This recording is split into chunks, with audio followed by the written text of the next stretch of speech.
What is up, Endgame community? Welcome back. I'm Pierre, he's Chris. We're here to talk about our boom picks of the week this time. So we're gonna give you some names of guys that we think are going to go off and carry your team this week. Chris, kick it off. I'm going to start with DJ Moore of the Panthers going up against that Falcons secondary.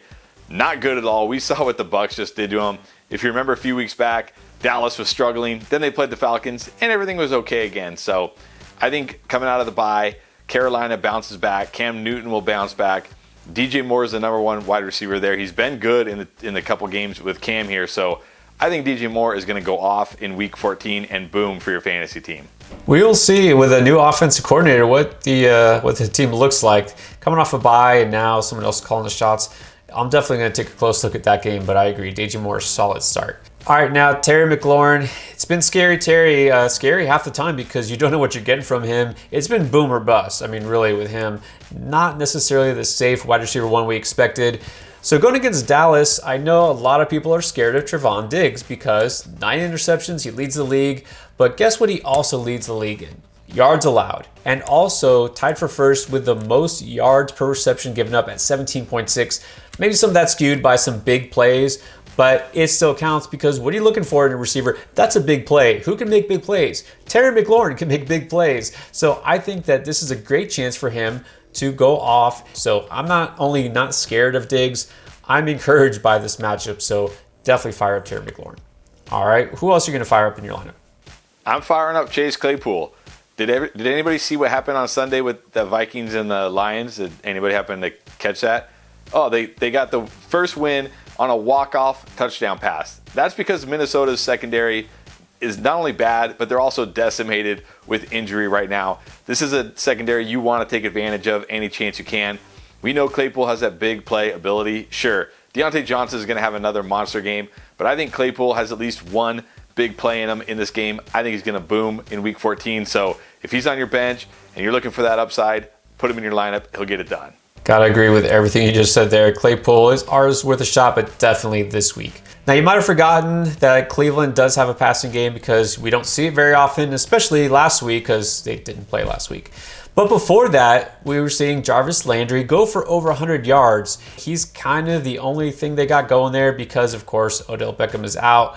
Their other receivers have been banged up, and they're basically running through Landry when they're not running the ball. But also, going against Baltimore, Ravens have made a conscious decision that they are going to become a funnel defense. So in the last 4 weeks, they're second best against running backs, and they're the fourth worst against wide receivers. We've seen them shut down really good running games, but give up a lot of yards to receivers.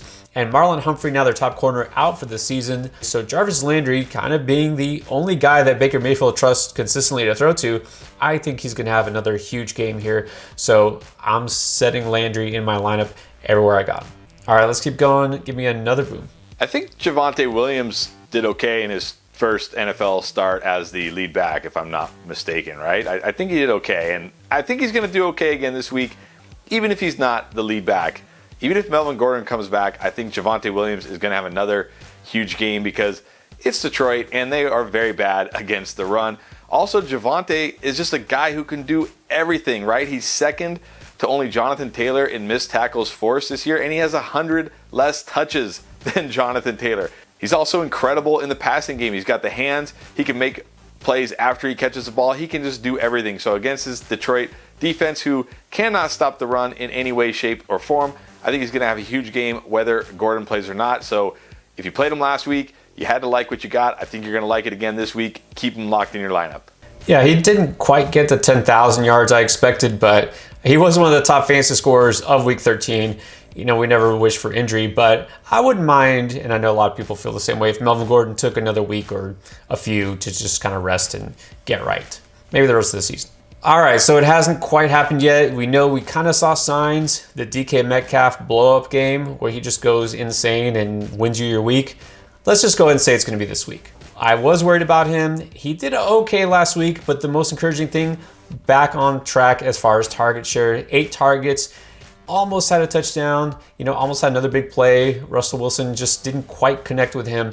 This time, going against Houston, might have a much easier time connecting. So it's starting to happen. I think this is the game where it all comes together. So if you were worried about DK Metcalf, look, I was too, trust me.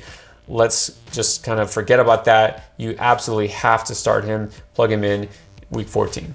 All right, one more boom that you're feeling. How often do you think a quarterback throws 4 interceptions and scores 24 fantasy points? Well, I'll tell you, 5 times. 5 times in the history of the NFL that has happened. It happened in week 13 with Taysom Hill. He probably won't throw 4 interceptions in week 14, but he's probably going to score 20 plus fantasy points again because it's the Jets. And Taysom Hill is a running back who just happens to play quarterback.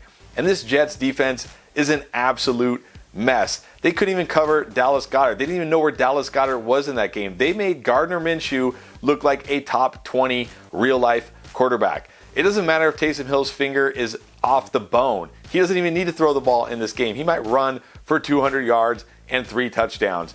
So I think Taysom Hill is a guy, if you picked him up, you have to have him in your lineups this week. The matchup is just too good. Yeah, you said it. That finger might be worrisome, but he really doesn't even have to pass. It might be better if they just don't let him pass and just have him run it every time. Hey, remember when he was playing quarterback but qualified at tight end last year? Those were good times.